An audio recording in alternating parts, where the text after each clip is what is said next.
tanpa sengaja membentaknya. Dengan pengisi suara Sensen, "Selamat mendengarkan. Apa kamu sengaja memecahkan foto pernikahan kami?" Suara Meisha yang tiba-tiba muncul dari belakang membuat Laura tersentak. Wanita itu membalikkan tubuhnya, memasang ekspresi wajah seolah-olah menyesali perbuatannya barusan. "Aku minta maaf, Mbak Meisha. Aku benar-benar tidak sengaja menjatuhkannya." Laura menundukkan kepala. Beberapa saat kemudian, ia melirik Arlan yang datang dari arah belakang. Sepertinya Meisha belum menyadari keberadaan suaminya di balik punggung. "Tapi sayangnya, aku melihat kamu dengan sengaja menjatuhkan foto itu." Tuduh Meisha yang tadi kebetulan melihat kelakuan Laura. Laura membelalak tak percaya. "Kenapa Mbak Meisha tega sekali menuduh aku? Aku sudah bilang tidak sengaja dan sudah meminta maaf kan?" Ada apa ini? Arlan mendekat dan berdiri di antara kedua wanita itu, membuat Laura menyeka ujung matanya yang basah.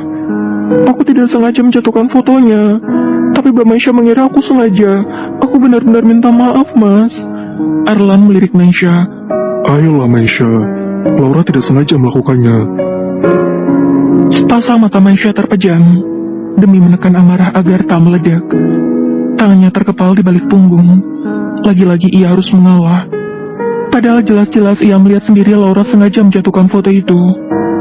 Seperti kaca yang hancur terburai. Begitu pula perasaan Meisha. Ia membungkukkan badan dan memunguti pecahan kaca. "Au!" Ujung jari Meisha mengeluarkan cairan merah. Pecahan kaca yang kecil dan tajam itu baru saja merobek kulit jarinya. Melihat itu, Arlan langsung berjongkok tepat di hadapannya. Perlahan mencabut pecahan kaca yang tertancap sempurna di ujung jari telunjuk dan refleks menyesapnya. Meisha menatap Arlan, matanya berkaca-kaca. Meskipun sempat membela Laura, setidaknya ia masih menunjukkan sedikit kepedulian terhadapnya. Kamu tidak apa-apa? "Tidak apa-apa, terima kasih." Perhatian Arlan lantas tertuju ke lantai, di mana pecahan kaca beramburan. Biar aku saja yang bersihkan ini. "Tidak usah, aku akan meminta tolong Bibi untuk membersihkannya." Meisha bangkit dari posisinya, lalu mengusap ujung mata demi menyembunyikan cairan bening yang hendak menetes. "Oh iya, ini sudah malam. Aku akan tunjukkan kamar kita. Mungkin kamu akan ingat sesuatu di sana." Ajak Meisha menggandeng lengan suaminya. Pemandangan yang tersaji tepat di hadapannya itu membuat Laura meremang.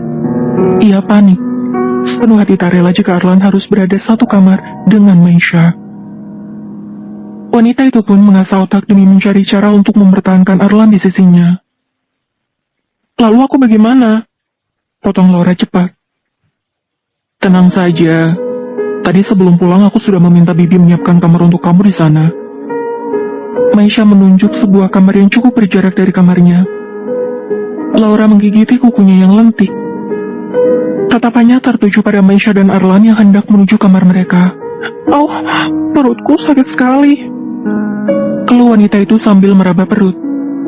Arlan melepas tangan Meisha yang melingkar di lengannya, kemudian mendekat dan ikut menyentuh perut Laura. Ia terlihat cukup panik dan takut jika terjadi sesuatu kepada janin yang dikandung istrinya. Kamu habis makan apa? Kenapa perutnya bisa sakit? "Aku tidak tahu. Aku hanya minum teh pemberian Mbak Meisha tadi." Alis tebal Arlan mengerut dalam. Ia menatap Meisha sedikit curiga, membuat Meisha menarik napas dalam. "Kalau begitu mari kita ke kamar kamu. Aku akan memeriksa keadaanmu," ujar Meisha. "Sakit sekali Mas Arlan, aku tidak tahan." Cerita Laura semakin menjadi. Arlan yang panik langsung membopongnya menuju kamar.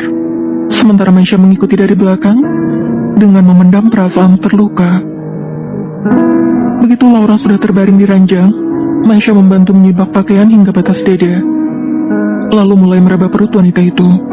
Sementara Laura terus mengeluhkan sakit di perut. "Bagian mana yang sakit?" tanya Meisha. "Yang ini, aduh sakit sekali." Meisha kembali meraba bagian yang ditunjuk Laura. Ia pun sedikit terkejut. Sebagai seorang dokter, tentu saja Meisha tahu bahwa saat ini Laura sedang berpura-pura sakit. Jangan tinggalkan aku, Mas Arlan. Aku sangat takut di sini sendirian. Mohon Laura sambil menarik lengan Arlan. Baiklah, aku akan di sini menemani kamu. Balas Arlan yang masih tampak panik.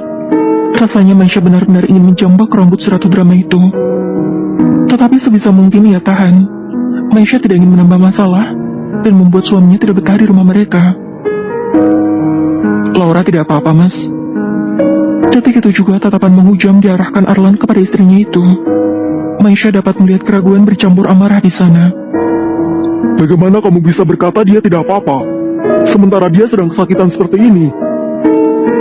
Tanpa sadar Arlan membentak, membuat tubuh Maisha berjingkat. Sepasang mata Maisha tiba-tiba dipenuhi cairan bening. Selama mengenal Arlan, belum pernah satu kali pun ia membentaknya. Dan sekarang ia membentak karena wanita lain. Maisha membalikkan tubuhnya, menyembunyikan air mata agar tidak ada yang melihat. Bibi, tolong bawakan air hangat untuk Laura. Dia hanya butuh istirahat malam ini. Pinta Maisha kepada Bibi Malina. Iya, Non. Tidak ingin ada masalah lagi, Maisha memilih mengalah. Ia harus menelan kekecewaan dan kembali ke kamar seorang diri, tanpa suaminya. Begitu masuk, wanita itu langsung menjatuhkan tubuhnya di atas pembaringan. Air mata yang sejak tadi ia tahan, airnya luntur juga. Kamar luas dan mewah itu mendadak dipenuhi isak tangis. Sementara itu di kamar lain, Laura menatap setiap bagian kamar yang ditempatinya. Sebuah kamar yang sangat nyaman dengan tempat tidur super empuk. Sepertinya ia akan termanjakan dengan kemewahan selama menghuni rumah itu. Mas Arlan, panggil Laura, menatap Arlan yang berbaring membelakanginya. Apa kamu tidak bisa mengingat apapun tentang rumah ini? Tidak, aku merasa semuanya asing. Termasuk Mbak Maisha. Tangan Laura mengulur mengguncang pelan lengan lelaki itu. Mas, aku ingin kamu berjanji satu hal padaku. Janji apa? Setelah nanti kamu bisa mengingat semuanya, jangan pernah meninggalkan aku. Aku takut kamu akan lebih memilih Mbak Maisha dan meninggalkan aku. Arlan tak menjawab. Seluruh hatinya dipenuhi kebimbangan. Kenapa kamu berpikir seperti itu? Karena aku merasa Mbak Maisha tidak menyukai keberadaanku di sini. Aku takut dia akan menjauhkan kamu dari aku. Kamu lihat sendiri kan, tadi dia memberiku teh, dan aku sakit perut setelahnya. Kedepannya aku tidak tahu apa yang akan dia lakukan kepada aku. Meskipun merasa Maisha sangat asing, namun Arlan ragu akan ucapan Laura. Entah mengapa hati kecilnya berkata, Maisha tidak sejahat itu. Mas, kenapa kamu diam saja? Desak Laura kala suaminya terdiam. Ya sudah, aku janji. Laura mengulas senyum puas, sementara Arlan tenggelam dengan pikirannya sendiri. Hampir semalaman ia tak dapat terpejam. Pancaran penuh luka dari sepasang mata Maisha saat ia membentaknya terus terbayang dalam ingatan. Pagi-pagi sekali Maisha sudah berada di dapur. Pagi ini, ia berniat membuatkan sarapan untuk suaminya. Dulu Arlan sangat menyukai masakannya, dan Maisha berharap Arlan akan ingat sesuatu tentang dirinya melalui masakan itu. Bibi Wiwin yang sedang membantu Maisha sesekali menatapnya. Ia turut prihatin dengan apa yang dialami sang majikan.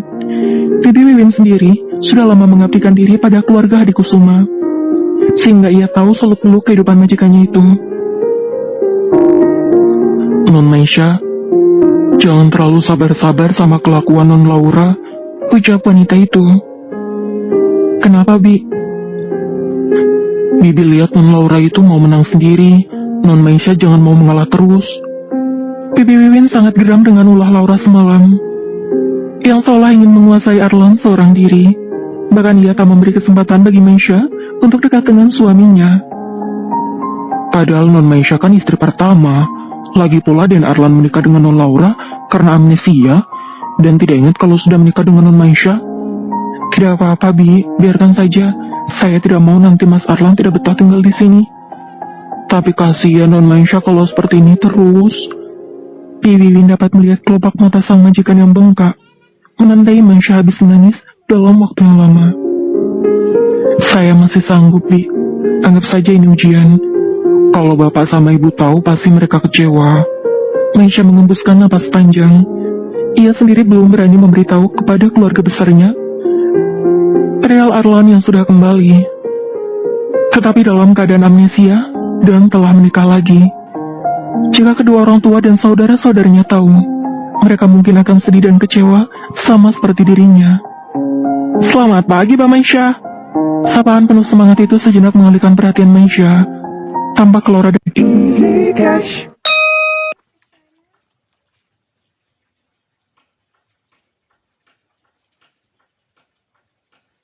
datang dengan mengenakan gaun tidur tipis paha yang memamerkan kulit putih mulusnya. Selamat pagi, Laura. Jawab Maisha lantas kembali terfokus pada masakannya. Lain kali kalau keluar kamar jangan pakai baju itu. Di rumah ini ada Pak Dadang. Bagaimana kalau dia masuk dan melihat kamu pakai baju itu? Ups, maaf Mbak. Aku kebiasaan di rumah pakai baju seperti ini. Soalnya Mas Arlan suka. Maisha berusaha menekan rasa sakit di dada. Bagaimana perut kamu? Apa sudah tidak sakit? Tidak lagi, Mbak. Syukurlah. Laura tersenyum kemudian mendekati Maisha. Semalam perut aku terus dielus Mas Arlan. Sepertinya anakku tahu kalau yang elus ayahnya sendiri. Hati Maisha seolah tersayat mendengar ucapan Laura. Gagang pisau di tangannya ia genggam kuat. Karena kebohongan Laura semalam, Arlan panik dan membentak dirinya. Jika tak ingat dosa dan penjara, Maisha pasti sudah mencincang habis lidah tak bertulang wanita itu, atau menyiramkan kuah sup panas ke kepalanya. Maisha tidak tahu mengapa tiba-tiba merasa memiliki jiwa psikopat. Dan sepertinya anak kamu tahu kalau ibunya seorang pembohong. Koma Maisha sangat pelan, tetapi masih dapat ditangkap oleh indera pendengaran Laura meskipun tersamar. Mbak Maisha bilang apa barusan? Terlihat kerutan tipis pada kedua alis Laura. Aku tidak bilang apa-apa, balas Maisha dengan bau terangkat. Memangnya kamu dengar apa? Aku dengar Mbak Maisha mengatakan bahwa aku pembohong. Meskipun posisinya sebagai istri kedua, namun Laura tidak ingin mendapat perlakuan buruk dari Maisha. Ia akan melakukan apapun untuk berada satu langkah lebih maju dibanding istri pertama suaminya itu. Apa kamu merasa sudah berbohong? Tentu saja tidak. Untuk apa aku berbohong? Jawab Laura menciptakan tawa kecil di bibir Maisha. Wanita itu lantas mematikan kompor setelah meyakini masakannya sudah matang. Kalau begitu kamu tidak perlu tersinggung. Toh, kamu tidak merasa berbohong tentang sakit perut? Mbak Maisha menuduh aku, ucapnya tak terima. Sama sekali tidak, Laura. Tapi selama menjadi dokter, aku belum pernah menemukan jenis sakit perut seperti yang kamu alami semalam. Laura merasakan tubuhnya meremang saat itu juga. Maisha adalah seorang dokter. Tentu saja ia tahu jika seseorang sedang berpura-pura sakit. Merasa kalah, Laura akhirnya memikirkan cara untuk membalas Maisha. Ia akan membuat wanita itu merasa lebih sakit lagi dibanding semalam. Maaf ya Mbak, sepertinya aku harus kembali ke kamar. Mas Arlan akan kesal kalau bangun dan tidak menemukan aku di sampingnya. Suami aku itu suka dipeluk kalau pagi. Ucapan Laura yang menekan kata suami membuat hati Maisha bagi diremas tanpa ampun. Tiba-tiba teringat awal menikah dulu. Arlan akan mengomel panjang jika terbangun di pagi hari dan tidak menemukan dirinya di tempat tidur. Dan sekarang, semua perlakuan hangat itu ia berikan kepada wanita lain. Laura memamerkan smile setelah melihat raut sedih Maisha. Seperti sangat terpuaskan, ia lalu menatap Bi Wiwin. Oh iya Bi, buatkan saya jus apel sekalian. Gulanya jangan terlalu banyak ya. Jangan lupa roti panggang selai coklat. Bi Wiwin tak menjawab. Ia merasa geram dan ingin menjambak wanita itu. Tingkahnya seperti seorang ratu. Padahal Maisha saja yang majikan sebenarnya, tak pernah memberinya perintah dengan nada tak sopan dan seenaknya seperti itu. Laura lantas beranjak meninggalkan dapur, sementara Maisha masih mematung di tempatnya berdiri. Sesak perlahan menjalar ke hati. Sabar ya Non, kalau Bibi yang jadi Non Maisha, sudah Bibi ikat bibirnya pakai tali rapia, ucap Bi Wiwin sambil mengusap punggung sang majikan. Bersambung.